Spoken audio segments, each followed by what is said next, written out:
Visible and audible.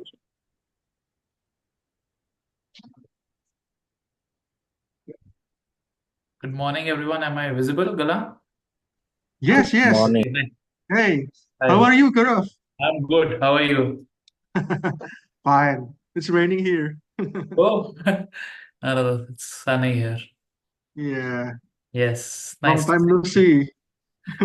nice to see you. Yeah, yeah. I can't see Okay, myself. I don't know why. So I don't know.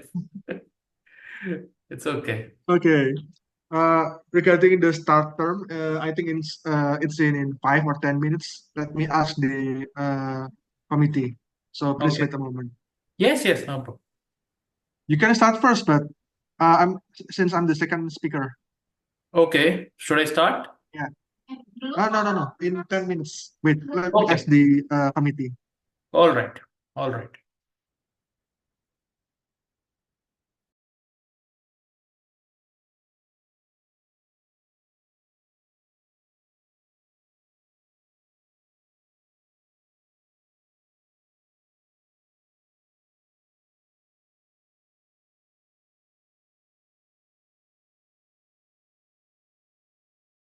Universitas PGRI Semarang is located in the culturally strong Semarang City, Central Java Province, Indonesia. With these features, Semarang is a potential place for students to develop themselves. The spirit that drives Universitas PGRI Semarang is nationalism and religiosity. Nationalism is the spirit to unite the nation in the midst of culture differences. We have 7 faculties consist of Faculty of Education. This faculty is the oldest faculty at our campus with the largest number of students. It has 3 study programs: the Guidance and Counseling Study Program, Elementary School Teacher Education, and Early Childhood Development Teacher Education. Faculty of Social Science and Sports Education. There are several points that become our focus in this faculty. First, the value of humanism as national identity. Second, physical health as a support for quality education. Third, the understanding of economic values as a pillar of human civilization. This faculty has 3 study programs: Pancasila and Citizenship Civil Education, Physical and Recreational Education, and Economic Education. Faculty of Language and Arts. This faculty provides education to generate language and art educators with pedagogical personnel, social and professional competence and competitive abilities in dealing with the current age development in order to develop themselves into professionals such as translator, newscasters, or journalists by making use of their language and artistic skills. This faculty has 3 study programs: Indonesian Language and Literature Education, English Education, Regional Language and Literature Education, Javanese Language. Faculty of Mathematics, Science, and Information Technology Education. This faculty has study programs of mathematics education, biology education, physics education, and information technology education. The vision of this faculty is to be an excellent and distinguished faculty of mathematics, natural science, and information technology education by 2025. Faculty of Engineering and Informatics. Established on April 17, 2014, this faculty has 6 study programs, namely Architecture, Mechanical Engineering, Civil Engineering, Electrical Engineering, Informatics, and Food Technology. Faculty of Economic and Business. This faculty has a mission to be a faculty of economics and business that excels in the field of digital-based creative economics and business with a distinctive identity. Faculty of Law. The Faculty of Law of University of PGRI Semarang is committed to develop legal knowledge, and this is done, among others, by organizing seminars, discussions, comparative studies, and field experience practices. In order to support the teaching and learning activities, we have 4 complexes of campuses. Campus 1, located at Jalan Dr. Cipto, Jalan Lontar. This campus consists of representative and modern buildings for teaching and learning activities. This campus consists of central building, main building, student activity center, library, graduate program building, as well as a representative auditorium meeting hall for national class concerts and international seminars. Campus 2, located at Jalan Sriwijaya. This campus has a hotel available for both students and public in general, as well as a large meeting room for teacher, professional training programs, and various other large-scale meetings. Campus 3, located at Jalan Bendan Duo. This campus has a building for students' practices, especially mechanical and electrical engineering department students. This campus supports various activities to increase electrical, mechanical, and architecture skills. Campus 4, located at Jalan Gajah. This campus has a teaching learning building complex and sports centers including basketball, badminton, futsal, and other athletic sports activities. This campus also has a dormitory building provided for students, as well as a high school laboratory school, which was established by the Universitas PGRI Semarang. Why do you have to choose UGRIS as a place to study? We realize the importance of international relation to connect the discourse currently developing in the international world.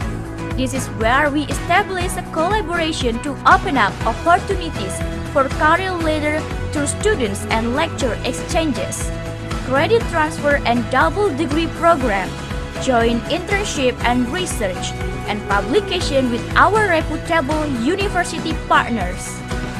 We believe that in our fast-paced and competitive world, there are basic competencies every young generation has to possess, namely excellence and distinction. Excellence in either emotional and spiritual intelligence and the ability to retain the personality as a cultured human being. Please join UGRIS.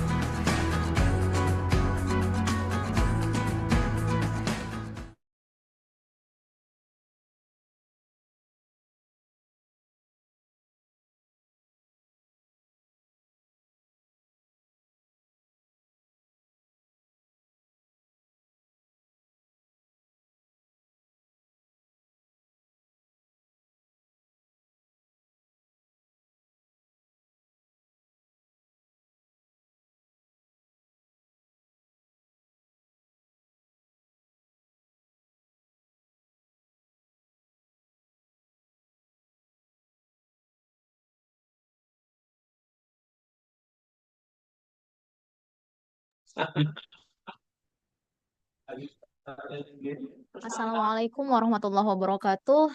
Good afternoon, Waalaikumsalam everyone. warahmatullahi wabarakatuh. I think in India is very early morning here. Is it right? It's 10 a.m., so not that much. It's not that much. Okay. Good afternoon, everyone. So welcome in our third lecture series. My name is Nadia. I'm as a moderator here. And today I have a very outstanding speakers. One from our best Mitra from Jindal Global Law School from Jindal University. And the second one from us from University PGRI Semarang. And the first speaker is Professor Gaurav Pathak. He is an assistant professor at the Jindal Global Law School. So he's prior to his academic career, he practiced as a dispute resolution lawyer for over 5 years, representing clients before the Supreme Court of India, high courts, trial courts, tribunals, and arbitral tribunals. So we are Prof. Gaurav being a speaker today in our lecture series.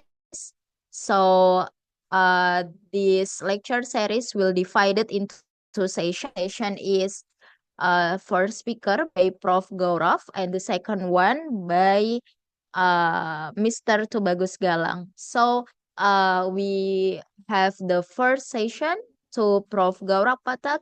The time is yours. Thank you so much, Nadia. Thank you so much for the introduction. It's indeed my privilege to be speaking to all of you. I met your faculty when he was in India, and it's been a beautiful friendship that has prospered into this.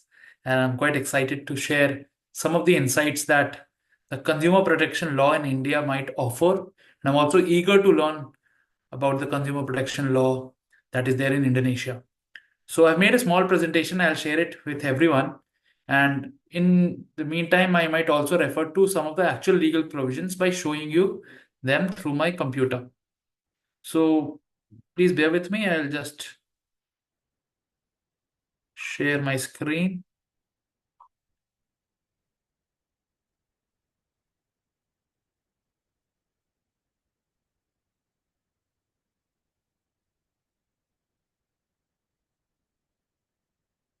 Is my presentation visible to everyone?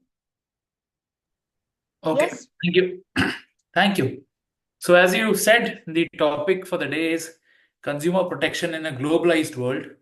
And I'll be talking to you about the Indian scenario. My name is Gaurav Pathak. I teach at Jindal Global Law School. Earlier, I was in practice.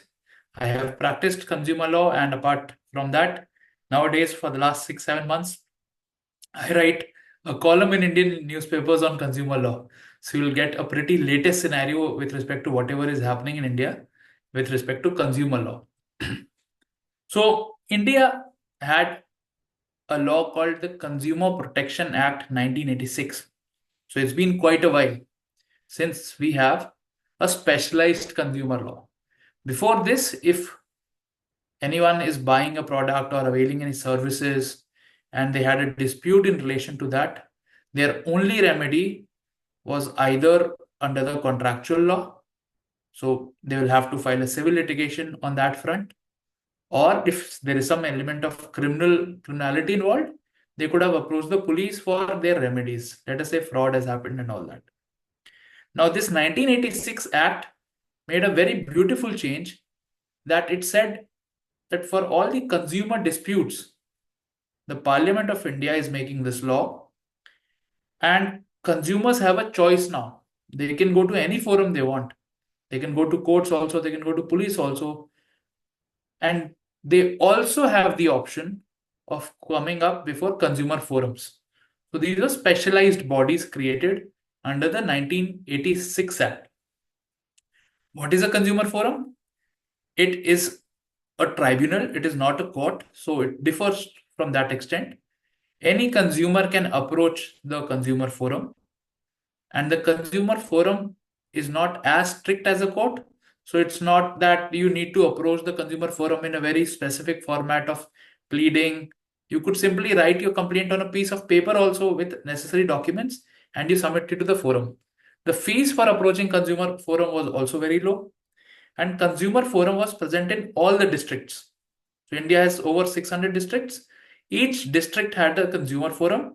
It was very easier for consumers to approach these tribunals, consumer forums, and the disposal rate was also very high. So let's say in court, if you go to civil court in India, it might take you 10 years to get a decision. In consumer forums, back in the day, you were getting a decision, let's say within 2 years. Although I will tell you that the Act, Consumer Protection Act 1986 said that the consumer forum should give its decision within 3 months. But no consumer forum was able to do that on an effective basis because disputes take a time to get resolved. Now, this was the Act of 1986. A lot of time went by, and the types of consumers also changed. I mean, people started buying things online. People started availing different kinds of services, some of which were never imagined in the first place when the 1986 Act was made. That is even before my birth. So it was thought and a need was felt that we need to change the law. We need to update the law. And that update should not be cosmetic. We need to overhaul the law. So in 2019, we got a new Consumer Protection Act. The 1986 Act was repealed, and the Consumer Protection Act 2019 is what is existing today. And this comprehensive law with respect to consumer rights provides consumers their respective rights and also mechanism for redressal of complaints. So in case you are a consumer, let's say you have purchased a mobile phone and it is not working well, you need to approach a forum. The Consumer Protection Act will tell you where you have to go and for what reasons can you go. So these reasons are defects and deficiency, and then newer elements have been added in the Consumer Protection Act 2019 because defects and deficiency was already there in 1986 Act. The 2019 Act has really introduced some new things. Now, as I told you, consumer forums were existing at district levels. Now, the 2019 Act also says that consumer disputes redressal commissions should exist at district, state, and national level. And their only purpose is to hear consumer disputes. So they do not get other kinds of matter. They will not get a divorce matter before them. They will not get an inheritance matter before them. The consumer dispute redressal forums will only look at consumer disputes. So these are specialized forums. And like most things in India, we follow a hierarchy here. Let us say you have approached the district forum and the district forum gives a decision with which you are not happy. You can appeal to the state forum. If you're not happy with what the state forum has done, state commission has done, you can appeal to the national commission. And if you're also not happy with what the national commission has done, then your only remedy is to go before the Supreme Court of India. And the decision of the Supreme Court of India is final. After that, you cannot have any say because that is where the judicial authority ends in India. Supreme Court of India is the highest judicial authority. One of newer features of Consumer Protection Act 2019 is the Central Consumer Protection Authority, CCPA. Now it's a specialized body. I'll talk in detail about it a bit later. In what circumstances can a consumer approach a Consumer Protection Commission or Consumer Disputes Redressal Commission? Is when they suffer an injury. I mean, they suffer some harm. It could be due to some defect. It could be due to some deficiency in services. And if this happens, then there is a product liability claim that is maintainable as well. This is one of the newer features. So two absolute new features in the 2019 Act were CCPA, about which I'll talk, and also product liability. These are not existing in the 1986 Act, and therefore the need was felt to have a new law. The third new aspect in the 2019 Act is that a consumer commission, the state and the national commission, can also declare a contract to be unfair. And if a contract is declared to be unfair, then obviously it has a different repercussion. Apart from everything, these newer features, there's also something called as Consumer Protection Council, which exists at the district, state, and national level. These are not forums. These are not tribunals. These are government bodies which work with NGOs, social representatives, in order to ensure that the consumer protection regime is working very well. So in case you have a consumer grievance, if you personally have purchased something and you're not happy with it, you need to go before the Consumer Disputes Redressal Commission and not before the Consumer Protection Council. In some cases, you can go before Central Consumer Protection Authority, but it works on a wider scale. Now, as I told you, the 1986 Act was about defects and deficiency in services. At the same time, the law also recognized unfair trade practices. For example, let's say you want to buy one packet of bread and it says that it has 12 slices of bread. But instead, when you open it, you find only 10 slices. Now, obviously, the person who is selling the bread is doing something wrong. That cannot be allowed. that will be called as an unfair trade practice. Similarly, let us say you want to buy something and it says it is a 1 kg. And when you measure it, you find it to be 900 grams only, 100 grams less. So that is also not allowed. That is also an unfair trade practice. If you book an Uber and it never comes, and this happens all the time, that is also an unfair trade practice.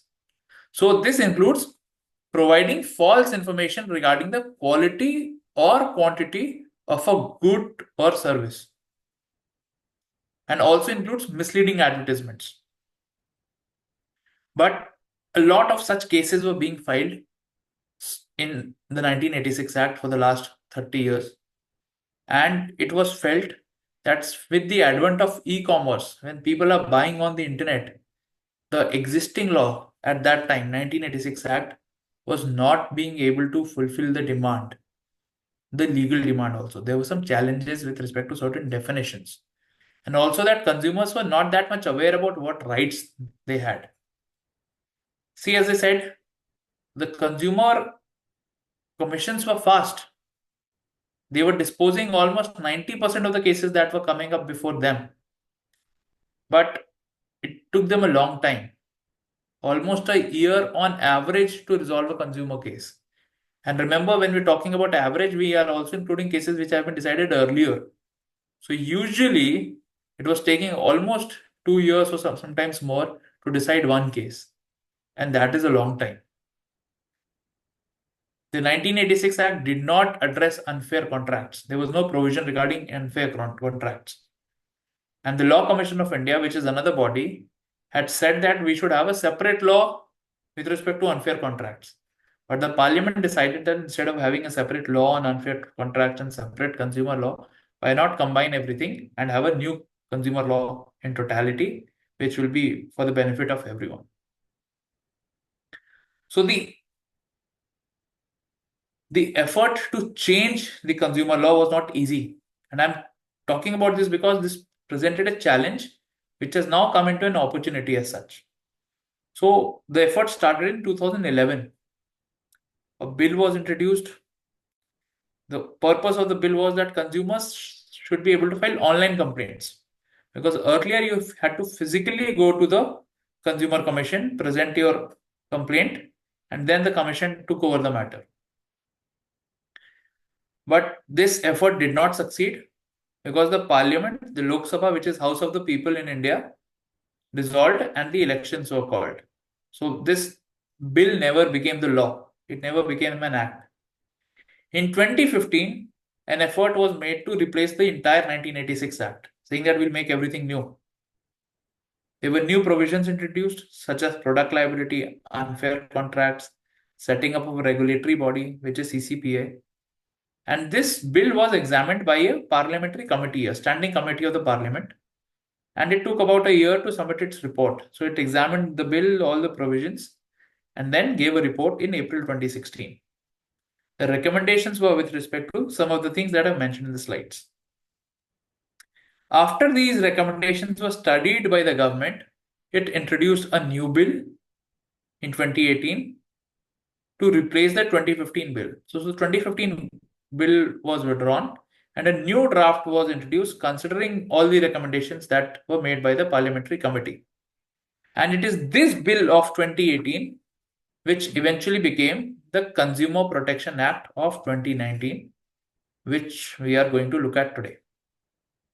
So you can see that India started its process in 1986 with a specialized consumer law. That consumer law was working nicely up till a certain period in time. Even when it was functioning nicely, it was not able to fulfill the extent of the law that the Consumer Protection Act 1986 had provided for, which was to dispose of matter in 3 months. And a difficulty was felt, and it was realized that we need to update the law. The law was eventually updated, but even to update the law, it took about 8 to 9 years. So that journey of having a new law was rather challenging, but also helpful in a way that the new law is comprehensive and covers almost everything that one can think of.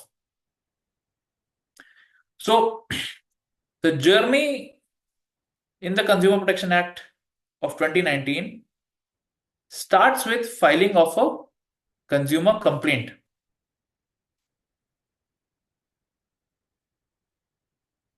Now, consumer complaint can be filed over certain subject matters. Under what conditions can you file a complaint?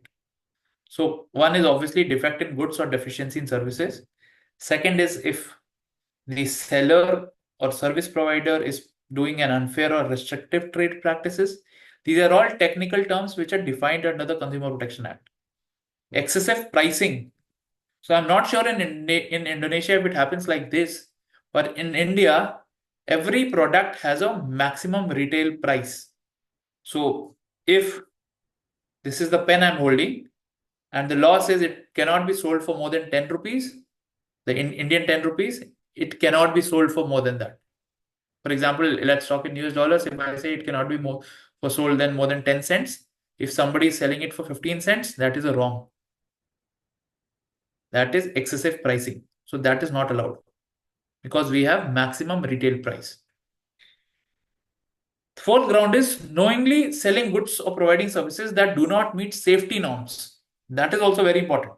That is, let us say somebody is trying to sell food which is not good, which expired, passed before its best before date. That will cause a norm. That will cause a violation. Or it might be other products which might be harmful. Let's say some toy which can cause harm to a child. So that is also not allowed. And finally, there is product liability as well, which is one of the newer features. Now, the beauty of consumer protection in India is that now you can file your consumer complaints online, wherever you are. For example, I am right now somewhere near New Delhi.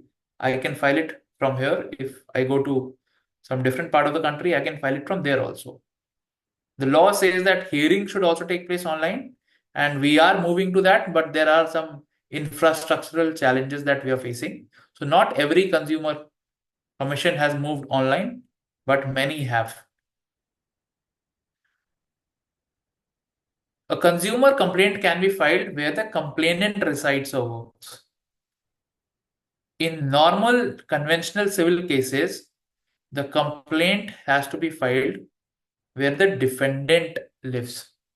So in this case, you are not worried where your opponent is. The law is helping you out. You can file it where you are. Now, as I told you, there are 3 levels: district, state, and national.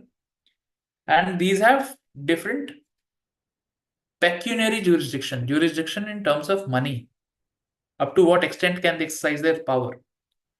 For example, if you have let's say you purchase a laptop and it is for $5,000, which is a very handsome sum of money, then in that case, you have to approach the district commission. So for disputes worth up to about $55,000 in US dollars terms, you have to go to district commission. Thereafter, there is another bracket in which you can directly go to national state commission. And then there is the highest bracket that anything above this amount, which is a very high amount, one can go directly before the national commission. The idea is that smaller disputes get resolved where the where the complainant is living. But let's say I am near New Delhi, I'm not in New Delhi. This capital of this state is Chandigarh, which is another city and about 400 kilometers, let's say, from here. Then in that case, if I have a higher value dispute, I'll have to go to state commission, which will most likely be in the capital city of that state. We call them state, maybe we call them provinces. And similarly, if you have a very high value dispute and have to go to the national level, that national commission is in New Delhi, which is the capital of India. So there's only one national commission. And their powers are the same. They can give out the same punishment, same penalty and everything. But the cases they can entertain directly in the first place depend upon the valuation of the case. The valuation is exactly the amount you have paid for that goods or services. It is not based on the amount you're claiming. For example, if I want to purchase a flat for about 100 million rupees and I want to claim 500 million, I cannot directly go to State Commission. I will go to District Commission where my purchase amount for the flat will be considered. So it is about how much you have paid that is taken into account while deciding where you have to go.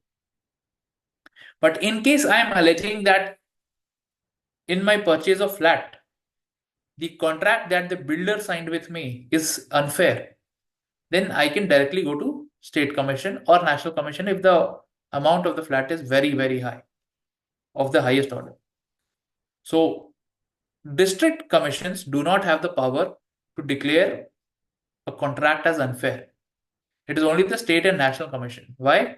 Because the experience of the judge, of the member who decides in district commission, is lower compared to those sitting in state or national commissions.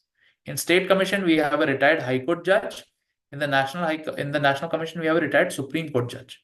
In district commissions, we have retired district court judges. So obviously, their stature also is very different. And as I told you, if you have gone to district commission, you're not happy with the decision, you can go direct to state commission, from there to national commission, and thereafter to the Supreme Court. The 2019 law also says that commission should attempt to dispose of a complaint, that is, decide a matter within 3 months. If there is no testing or chemical analysis required. In case testing is required, then the law says it should be disposed of within 5 months. Let me tell you, it does not happen like this. This is the biggest challenge that India is facing. Right now, if you go before the state or the national commission and you present your complaint to them, you will get your first hearing within a week, but the next date that you will get on which the other side has to file a reply might be after 3 months. So even though the law is saying the overall case should get decided within 3 months, the next date of hearing itself is after 3 months. So overall, it takes up to 2 to 3 years for a case to get decided, even today. We are trying to improve on that, but I don't think it's that much possible as of now, because considering the nature of litigation we have, people, when they do oral arguments, they continue for hours. It's not that you have to speak for only 15 minutes. And there are so many cases, millions of cases being filed, that it is almost impossible to deal with all of them in a fast-paced manner. Now, what do these bodies look like? The district commission has a president who is a retired district court judge and 2 members, minimum of 2 members. State and national commission also have a president, and the number of members is more, 4 members. How are they appointed? What is the salary? Who can remove them? What is it they have to do? Is all governed by a separate law. So it takes care of how things have to be done, and the Consumer Protection Act also has some provisions on that. One beautiful thing in Consumer Protection Act 2019 is that, let's say I have a consumer dispute. I purchase a mobile phone which is not working nice, and it's of Apple. I purchase an iPhone and it is not working nice. I want to approach the consumer forum against Apple. So I will go to Consumer Commission. I will make my complaint. But before my complaint gets started, Consumer Commission will make an effort to bring Apple to court, and we will try for mediation. That instead of going to judge, the one who will decide our matter, let us mutually resolve. This is one of the very good efforts through which cases can get disposed of earlier. For example, if I know the case will go on for 3 years, it will take me a lot of time, money, it will cause me harassment. I might win or not win. But in mediation, I can talk to Apple and resolve the situation on mutually amicable terms. Nobody is forcing anyone anything. If Apple is satisfied with the resolution they are giving and I'm happy to take it, we can settle the matter without even going to court. And the consumer law is helping in this regard because they will provide us with a mediator. Now, I must tell you what is the cost of approaching Consumer Commission. It is very, very low. It's a few 100 rupees and all that, a few thousand rupees if your valuation is very high. But otherwise, it's very easy for a common Indian to approach the consumer commissions because the money it takes to approach is very less. Of course, if you engage a lawyer, the lawyer's fees will be separate. They can charge you a lot more. So mediation is one of the very core process which is very helpful.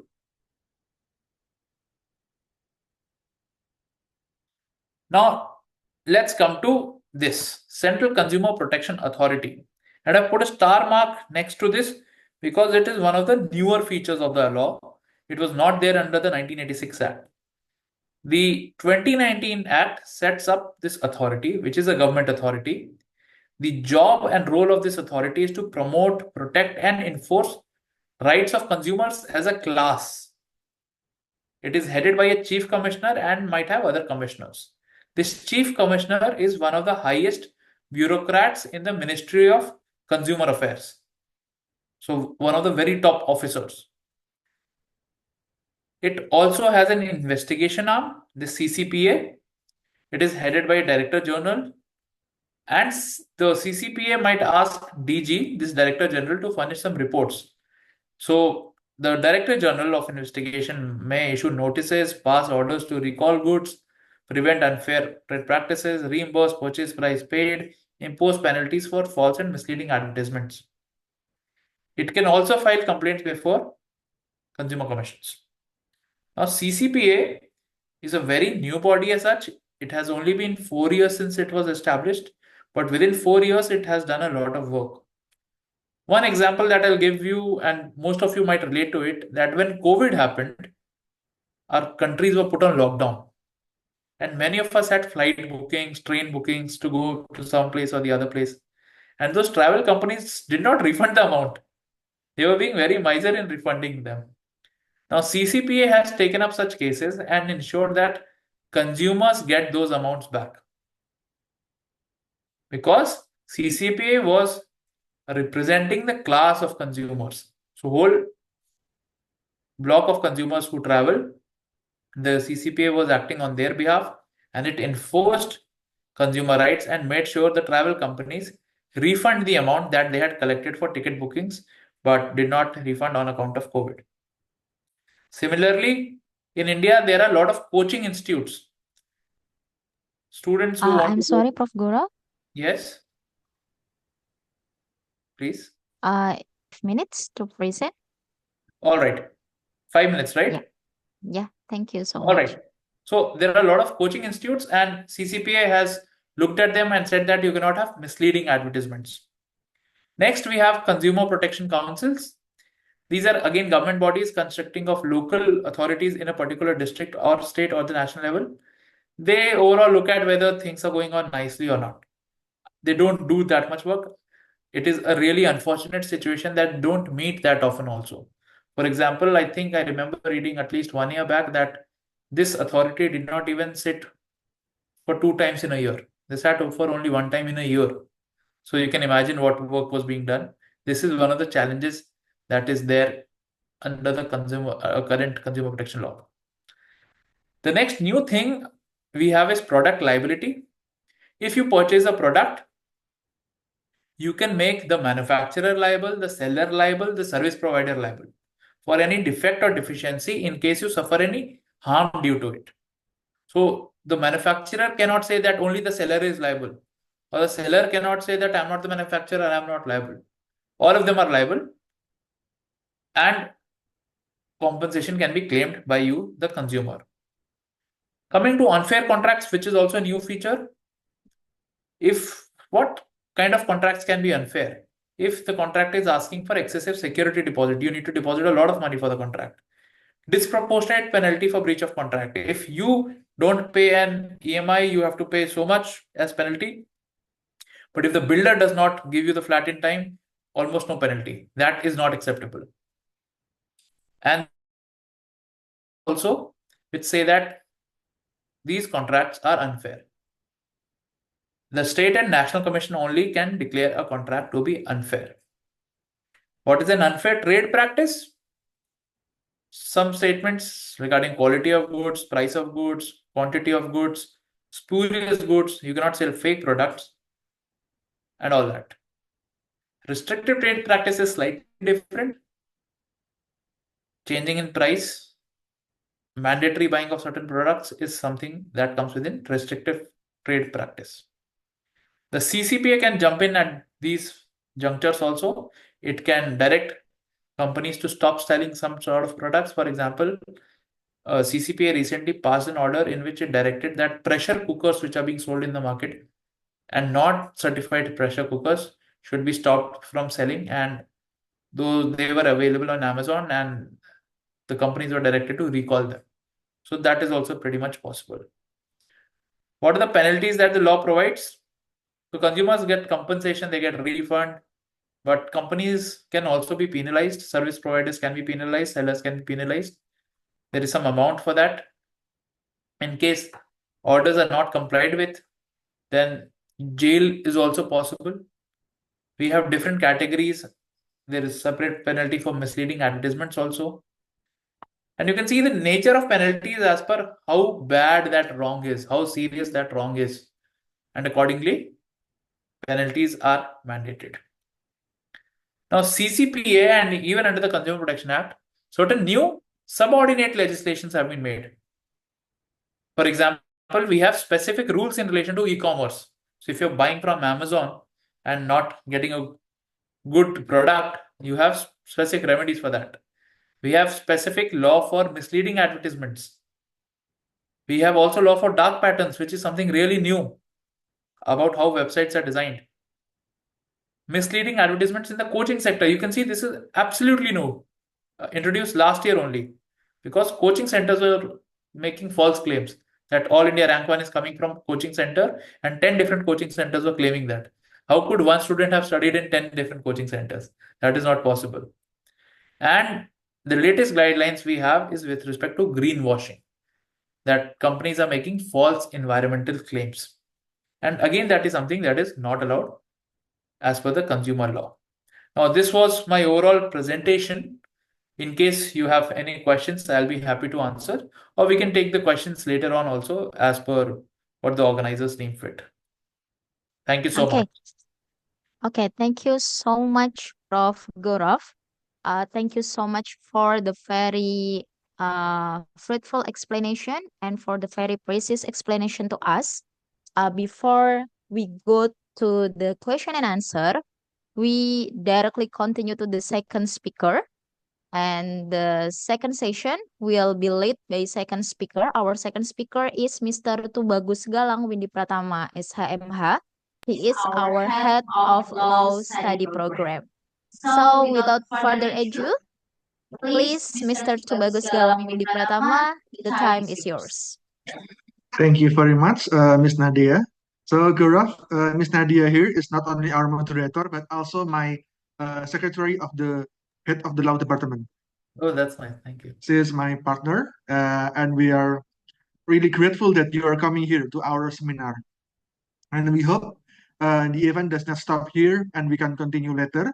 Like as for our article, yeah, I have just submitted the revision, and I hope that we can soon be published again in Scopus. Thank you so much. Yeah. Okay, so dear participant, okay, some of you might have known me, but some might not. My name is Tubagus Galamwindi Pratama, and I'm the second speaker here, speaking about the consumer protection in Indonesia. So, Professor Gaurav has just presented us, giving us some insight about how the consumer protection in India looks like. And what about Indonesia? Is Indonesia the same or different? Okay, then let me allow to present my slide. Miss Nadia, can you give the permission to me? Okay, please, the official. Thank you. Yeah, thank you. All right.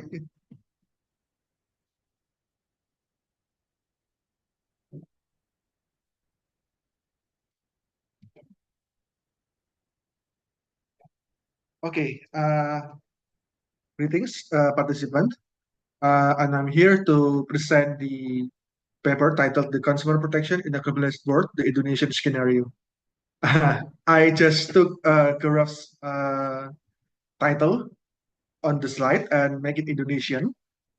Okay, so during my stay in India, I learned so much about India. Uh, some some of it like the consumer protection in India, uh, that has been also explained by Professor Gaurav just now. So let me give some simple insight about the Indonesian consumer protection.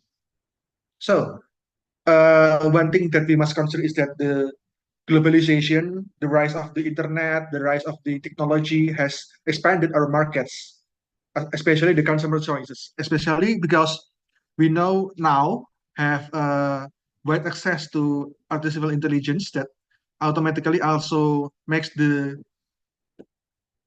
competition a lot tougher. Okay, however, it has also increased risks, including fraud, low quality goods, and unfair trade practice. Okay, so let's examine Indonesia's approach to consumer protection within a globalized economy. Okay, regarding the law, we have some law that protects the consumer, but the most prominent law is the law number 8 of 99 of on consumer protection, where it rules about the rights and obligation of consumer and business, establish mechanism for dispute resolution, and there is also some related regulations like the law on trade, number 7 of 2014, the Electronic Information and Transaction Law, or commonly known as ETA law. It's in 11/2008 that got recently amended in 2016, and then the Financial Services Authority, and also the Indonesian Bank Regulation. So there is also some institution involved in this consumer protection implementation. There is the National Consumer Protection Agency, the Ministry of Trade, and the Consumer Dispute Settlement Board. Okay, so the first question is about how does it work? How does the consumer protection in Indonesia work? So one thing that we must consider is that we must know about the consumer rights, what we as the consumer uh, have, and that is the right to safety, right for information, the correct information, and the right for choice, and the right to be heard. Okay, so the consumer complaint process that I will explain to you later is first it starts with the report. If it's gotten the result, they can file a complaint to BPSK and then perform a legal action as a last resort. And government needs also to participate in the consumer protection, not only by implementing the law, not only just by releasing the law, but also implement it very well, like by raising public awareness campaign about their rights and then strengthening consumer protection law for e-commerce and collaboration with international consumer protection bodies.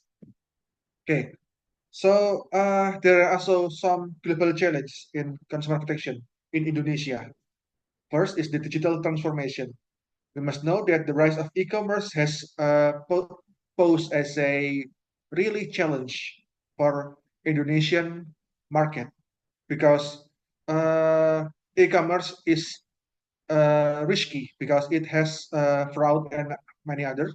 And then there's also cross-border transaction. Then there's a misinformation and fraud, and then sustainability and ethical consumption. Okay.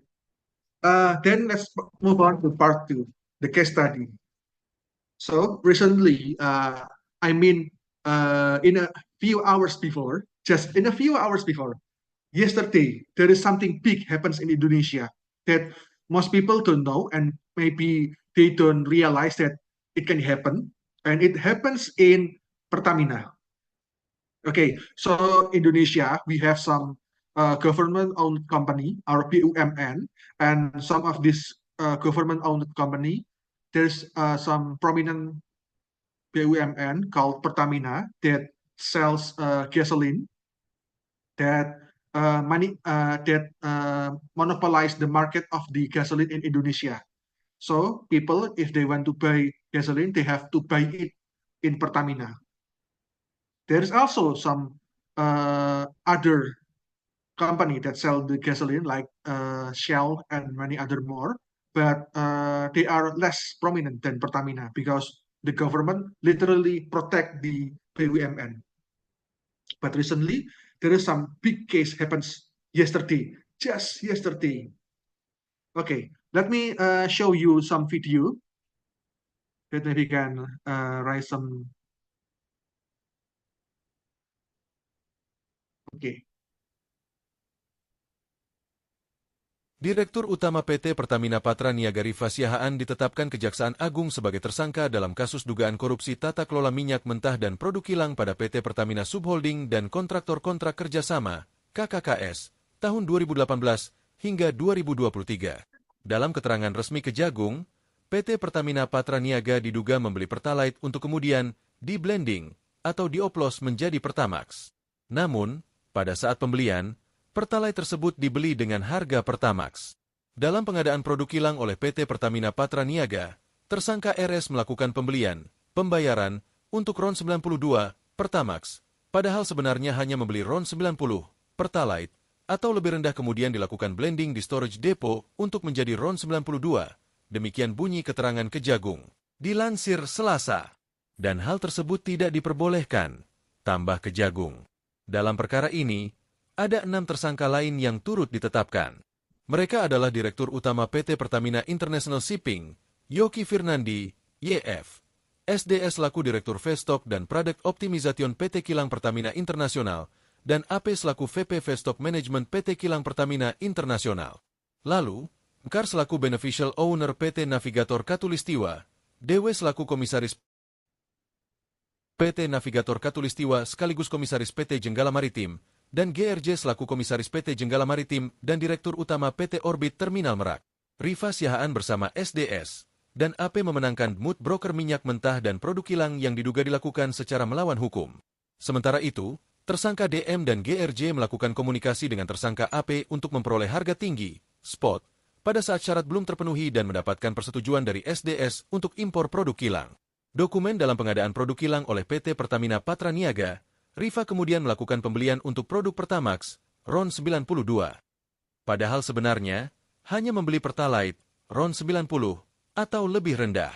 Kemudian, Pertalite tersebut di-blending di storage depot untuk menjadi RON 92. Padahal, hal tersebut tidak diperbolehkan. Selanjutnya, pada saat telah dilakukan pengadaan impor minyak mentah dan impor produk kilang, diperoleh fakta adanya markup kontrak shipping yang dilakukan Yoki selaku Dirut PT Pertamina International Shipping. Dalam hal ini negara mengeluarkan fee sebesar 13 hingga 15% secara melawan hukum, sehingga tersangka Mekar mendapatkan keuntungan dari transaksi tersebut. Pada saat kebutuhan minyak dalam negeri mayoritas diperoleh dari produk impor secara melawan hukum, maka komponen harga dasar yang dijadikan acuan untuk penetapan HIP, harga indeks pasar, bahan bakar minyak, BBM, untuk dijual kepada masyarakat menjadi mahal. Tinggi sehingga dijadikan dasar pemberian kompensasi maupun subsidi BBM setiap tahun dari APBN, tulis keterangan tersebut. Akibat adanya beberapa perbuatan melawan hukum tersebut, telah mengakibatkan adanya kerugian negara sekitar Rp193,7 triliun, kata Kejagung. Direktur Penyidikan Jaksa Agung Muda Bidang Tindak Pidana Khusus, Jampitsus, Abdul Kohar mengatakan penetapan status Rifa Siahaan itu bersama dengan tersangka lainnya. Kasus korupsi tata kelola minyak mentah dan produk kilang periode 2018 hingga 2023 ini membuat negara mengalami kerugian hingga Rp193,7 triliun. Setelah memeriksa saksi, ahli, serta bukti dokumen yang sah, tim penyidik menetapkan 7 orang sebagai tersangka, kata dia, dikutip dari Kompas. Direktur Utama. Okay. Thank you very much. So yesterday, just barely yesterday, there is a really big case about the corruption that occurred in Pertamina.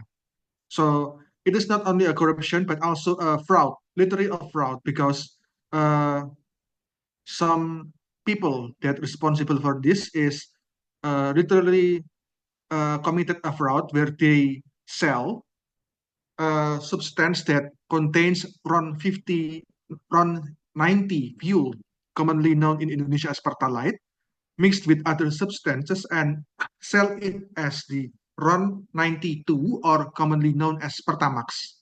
And this has been on since 2018.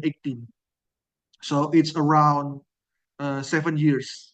So all of people in Indonesia who have buy Pertamax in Pertamina's gas station for the last 7 years has been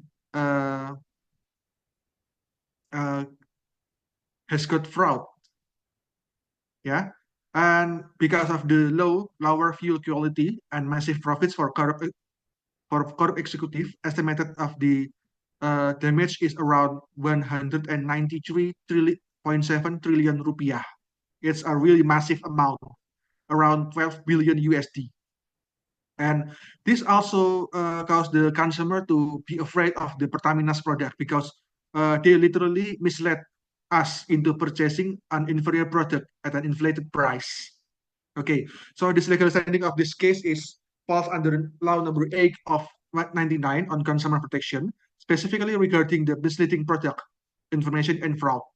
The article that regulates the prohibition on selling goods that do not comply with the agreement in the consumer protection law is Article 8, Paragraph 1, letter F, and Article 9, Paragraph 1.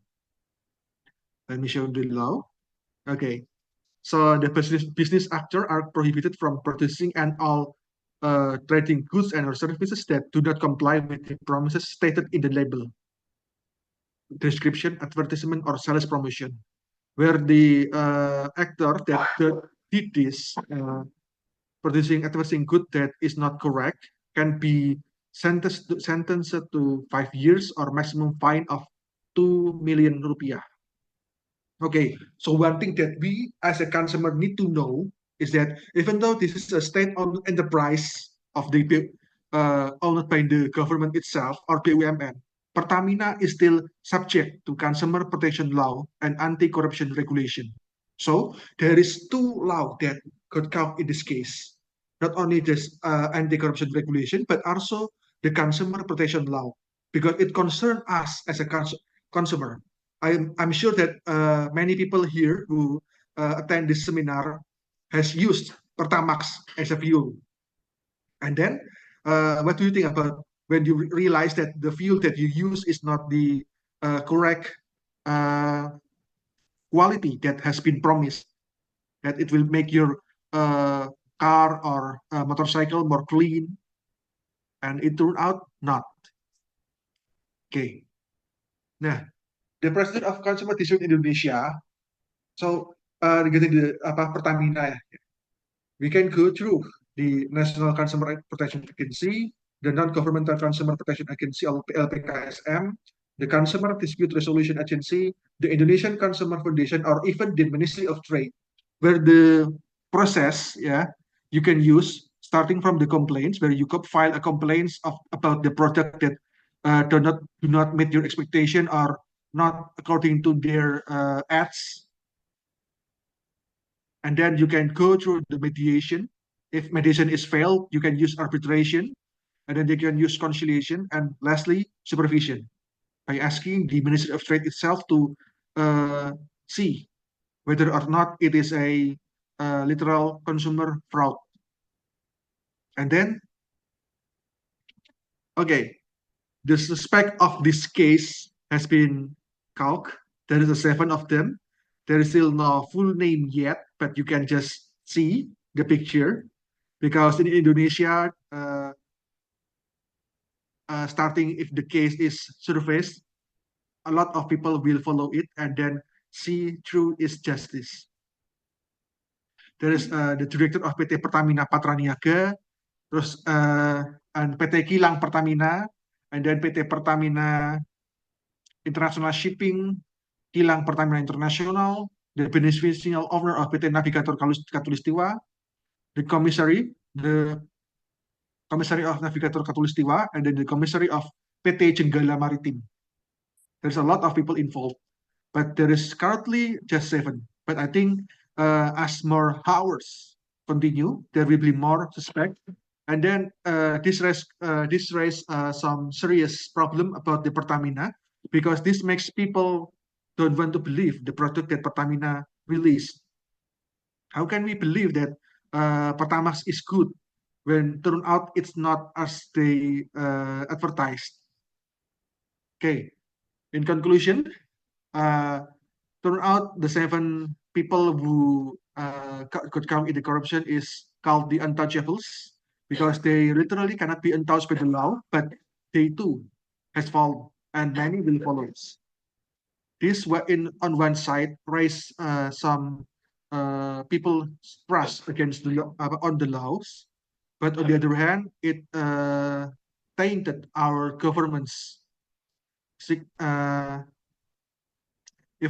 But one thing is true about that even government-owned company is subject to consumer protection law, meaning that us consumer can file for class action lawsuit. Okay, and that's it all. And for some additional info, if you don't believe that there is that even the government-owned company can be attacked by a lawsuit, there is also some case like even Pertamina itself in 2019 when they spilled some oil in Karawang.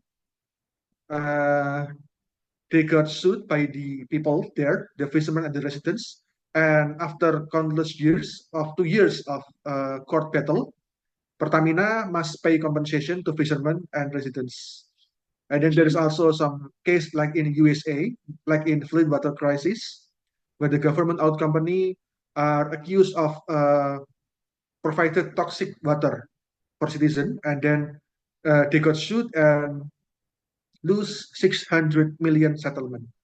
And then there's also in Germany, in the Volkswagen case, that's also called a Volkswagen Dieselgate, where they fake the emission data. This car company is actually owned by the government of Germany, and then they lose 30 billion in settlements. And then in Tokyo, there is a Tokyo Electric Power Company that also owned by the government. It's regarding the Fukushima nuclear disaster, where they are proven to have made some error in their handling of the nuclear and are demanded to pay 95 billion in damages. Okay, I think that's all. In conclusion, we need to face the challenges and move and pave the way forward. We need a stronger regulation enforcement. We need consumer awareness and education. We need international cooperation, encouraging ethical business practices. Thank you, and that's all. So if there is any question, you can, I welcome you to ask. Ms. Nadia, I return the time to you again. Well, thank you so much. Such a very interesting explanation by Mr. Galang. So he convey many cases from Indonesian cases or external country. Such a very interesting. Well, the dearest audience, we go to the next session. The next session is question and answer. So for all the participants, if you wanna ask to our speaker, please you can raise your hand by this item in our Zoom. So you can introduce yourself and convey your question. Please to our participant if you wanna ask the question. Okay, well, here I see Puspa Wijaya. Please, you can introduce yourself and then convey your questions. Okay, my name is Puspa Wijaya Kusuma. Mhm. I want to You ask. can open your camera Okay. and we can see your handsome face, maybe. Okay. Nice. Question Yeah. is, how do climate change and sustainability impact consumer protection in the global market? Oh, Thank you. okay. To Mr. Garang of Prof. Gorov. To Prof. Gaurav. Okay, to Prof. Gorov.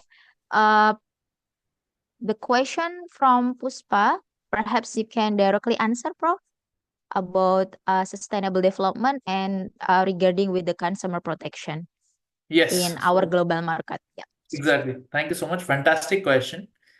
See, sustainability is very important. We also have sustainable development goals that each country has to fulfill. And overall, if you look at consumer protection in totality, a lot of it also involves consumer trust. And as you will see in most of the advertisements and publicity that is being done by companies, they are trying to showcase that they are very environmental friendly, they are very sustainable, they are using recycled materials. And this is all in order to show that you can believe in us and we are doing something good for the planet. Now, if they're actually doing it, that's fantastic. I mean, who would not want sustainable practices to be there in the businesses? The hardcore law of consumer protection comes into play when companies are not doing it and still claiming it. And that is bad. For example, as Mr. Galang showed that Petromina was blending fuel with something else, actually not giving you proper gasoline, but something else. That in itself is wrong. So similarly, if a company is not using the practices that it is claiming, that is wrong. And if it is showing it in its advertisements, then of course it can be labeled to be a misleading advertisement. And a misleading advertisement is punishable under the law in India, not only with a penalty, but there can also be a jail time depending upon the severity of how misleading the advertisement is. Apart from that, the Central Consumer Protection Authority in India has also formed greenwashing guidelines. And they have been precisely made for this reason. Because companies are advertising we are green and we are doing this and that, but not actually doing so. So in case somebody is found to be lacking on that front, that also causes problem. And the CCPA can then take up their matter and issue them necessary instructions and can also put penalties. On a global level, I think the remedy lies in consumer awareness.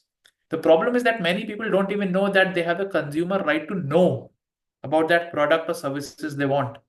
So with increasing consumer awareness, the consumers will also become aware that this is sustainable, this is something that is environmental friendly. And if consumers have such a preference, which is something that we can see in many developed economies like in Europe, consumers are moving towards sustainable products. In other, emerging economies like India and Indonesia, pricing is something that consumers look at mostly, what is cheaper. But with a more aware market, with a more matured market, with more money in hand, I think people will also start adopting such practices, and there can be a mutual accountability on that front. So that is what I believe. If Mr. Galang wants to add to that, most welcome. Well, thank you so much, Prof. Gaurav. Perhaps we can continue to our next participant if there is question, please. Perhaps you can directly, yeah. Here, Indah Ziliwu. Okay, please, you can confirm your question, open your camera, and introduce yourself.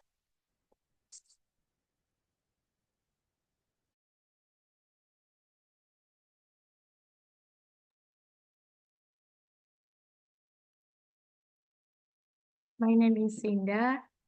Excuse me, Prof. Gaurav. I want to ask about what the main challenges faced by countries, especially in India, in providing consumer protection in the era of globalization. Thank you.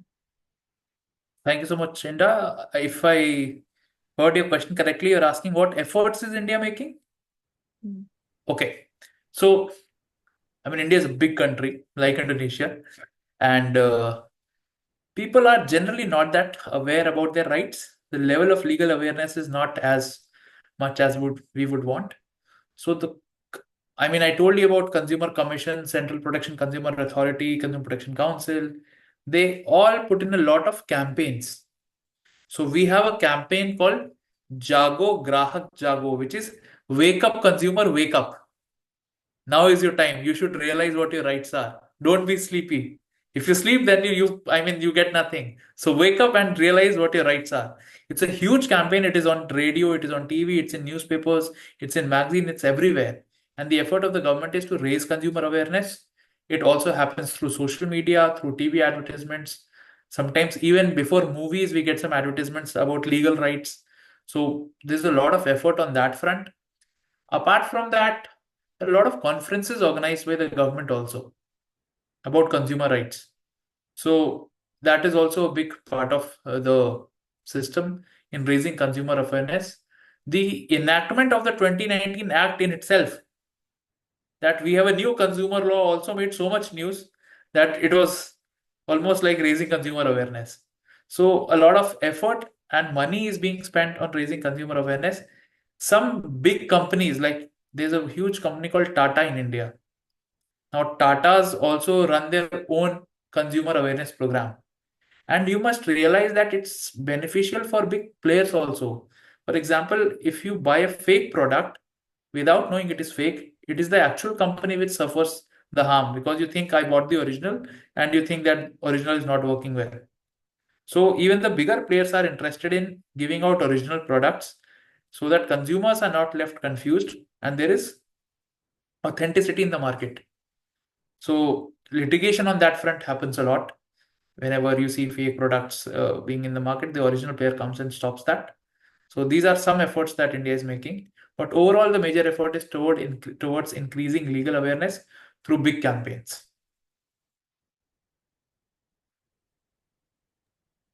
Well, such a very clear answer. Perhaps Mr. Galang want to give an addition, the big challenge in Indonesia regarding the consumer.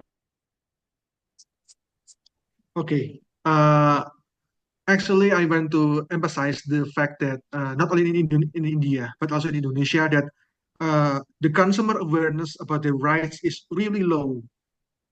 When we got the product that we do not, that is not the same as we advertise, we tend to just stay silent, especially if the product itself came from the government itself. Like in this Pertamina case, most people don't want to raise the awareness that we can fight, we can ask for the product that we are promised for, and this is really a problem. And that's why I want to uh, make this chance to show my students and the fellow participants here that we have rights. We have as a consumer to file complaints if the products is not is advertised, and then for the company itself that uh, they cannot do that, and that we must in order for this to change, we must not only reach for the government, and but we must also reach for the international bodies, like the international uh, wait ah like the we can use the ASEAN's help, UNCTAD, or even the World Trade Organization, so that we can reach a consensus about what should not and not do about the consumer protection. That is all. Well, thank you so much. So, all the participants and all audience here, so we can study from today by our lecture series. We can compare how the consumer protection in India and also in Indonesia, how the challenges and how the possibility solution that we can it. So why the consumer protection matters? So there are benefit of consumer protection, such as prevents financial loss, improve products quality, build the trust of the consumer, increase awareness, reduce risk, promotes fairness, and enhance the quality of life.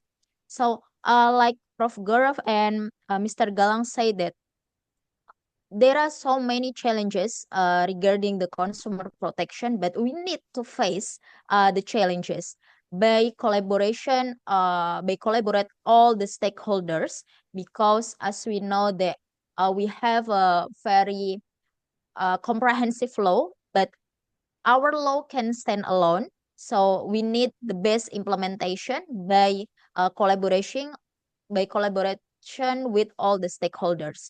So how to achieve the consumer protection? The first, by clear regulation and the standard, and also we have to monitoring and enforcement, and also consumer education and awareness, and giving an effective complaint and handling and dispute resolution. So that's all about today, our third lecture series. And I hope Prof. Gaurav, our friendship not stop by this agenda, but will continue to our next session. Thank you so much for your insight, for your fruitful discussion here, for your such a precious explanation today. Thank you so much on behalf of our university and the Dean of the Law Faculty of University of PGRI Semarang. We deliver our gratitude to have you here.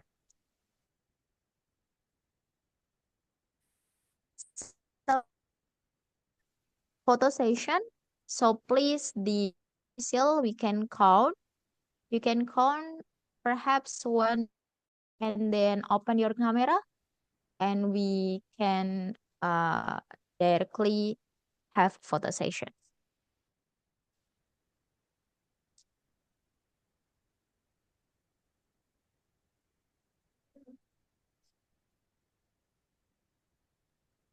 For everyone, please open your camera to take the photo. Okay. 1, 2, 3.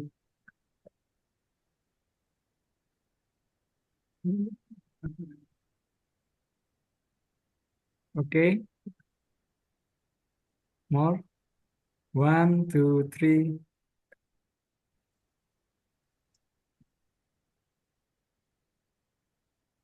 Okay, thank you. Enough. Okay. For the participant, don't forget to fill the form, the registration form, the absent, the provide by our official, and give your name and the proof that you join our lecture series. So see you on our next lecture series. Thank you so much. Wassalamualaikum warahmatullahi wabarakatuh. Bye-bye. Thank you so much. Thank you so Waalaikumsalam. much. Thank you so Thank much, Gaurav. you. Thank you so much. It was really a See pleasure. you next Thank- time. See you soon. Bye. Okay.